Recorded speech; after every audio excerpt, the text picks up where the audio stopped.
Hi, and merry meet everyone. My name is Glynis, and I am the Witch of Whitetail Hollow. If you're new here, thank you so much for joining me, and if you're returning, well, welcome again. Thank you again for joining me. Last week I touched bases on protection and cleansing and things like that, and for some newbie witches. Of course, you guys probably already know most of what I'm going to present here for you. But as far as the newbie witches are concerned, let's start with, before you even cast your circle, before you even start doing anything, you want to take a ritual bath. And now, I'm not going to say exactly how I do my ritual bath or the ingredients and exactly everything that I do, but I will give you, just a little something to go on. You can make it your own, but there's a couple of variations here. Now, I believe on one of my prior videos I did make Hecate oil, and I have that here, and I still use that. But ideally what you should do before you start casting and before you start calling quarters or whatever you want to call it, you need to take a bath or a shower, thoroughly, totally cleanse your body, and you can as a finish rinse, you can use either Hecate water or something that I've put together here. That's another alternative, because not everyone is a Hecate devotee, and you may want to do your own thing. But a good recipe for a ritual bath is bay leaves, and I've made notes here. And of course, we all know bay leaves protect, and they bring a lot to all of your spells. So I kind of figured it was good for a ritual bath. And I have some rue here. It's long been known as a cleansing herb, and it's used for banishing negativity. So any negativity you may have attached to yourself or that you think may come towards your way, you will have this layer of protection on you. And of course, rosemary.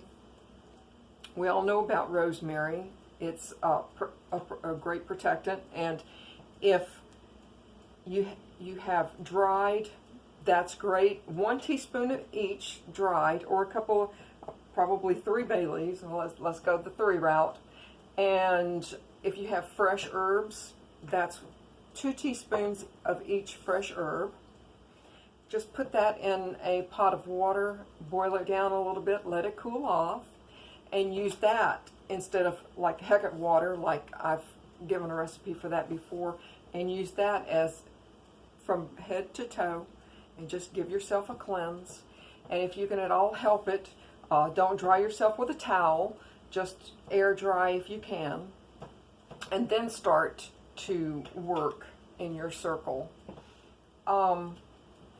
When you do start to work and start, I'm sincerely hoping everyone that's a newbie is calling a circle or casting quarters or what have you, because the last probably couple of months I have not been calling circles, and I have been casting a lot of things that probably are pretty questionable. Well, I just want to relay just a really short story to you. Like I said, I've been working without any kind of protection, and I was, just sitting, just chilling out, and for some reason, as odd as it seems, there was a face like right in front of me. It wasn't a nice face either. And so I'm like, okay, and then probably within 5 minutes again, boom, the same face. And that's when I realized, okay, there's more kicking around here than I know. And I said, look, you're more than welcome to just leave me alone. Don't come back here. You might have been brought in, but you're not welcome to stay. and it's been a couple of weeks. I haven't seen him since. So was I scared? No, no. But be that as it may, I don't want you guys to have the same experience. So, you know, do your ritual bath, you know, get rid of whatever kind of thoughts, baggage, you know, chill out, listen to music, whatever it is that you need to do. And like I said, try not to dry it off. And then, you know, please cast your circle. Please try to.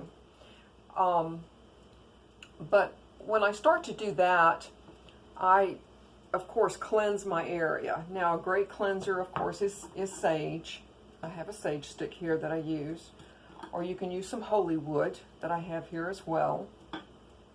Or you can add the sage that I have here in a jar. And I'm not really quite sure if you guys can see it, but I have my cauldron going. And you can add a little bit of that to your cauldron. And I also have some incense blend that I made as well. I believe I gave a recipe in another video. And I'll use it a little bit. I'll just sprinkle a little bit of it. And some myrrh. I add myrrh, of course. And cedar wood is a good grounder, but you know, use a candle that you've already lit. Start your sage stick.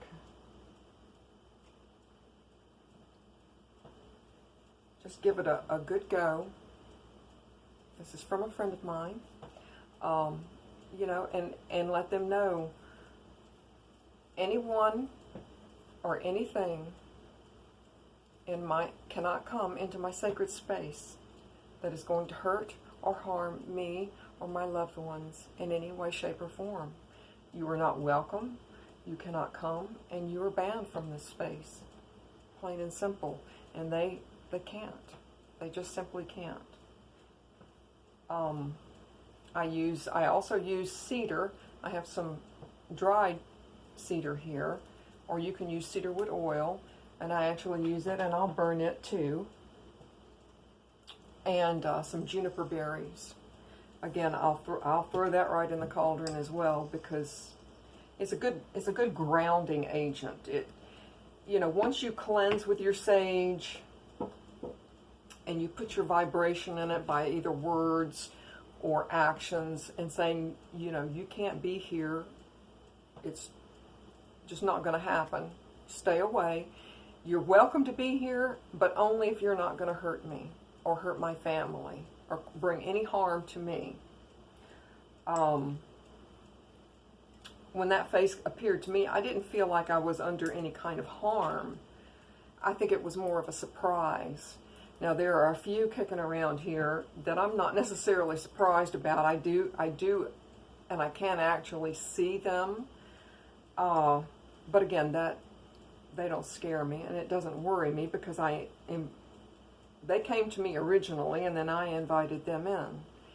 But those elements, just those elements in and of itself, should keep you safe. And, you know, just remember to cast your circles. It's only for someone who's very, very experienced to not call a circle. And if you guys have any questions, please feel free to ask, and I'll answer as best that I can. And I hope you guys have a wonderful day. And with that, I will say, merry part, and I hope to merry meet again. Bye, guys.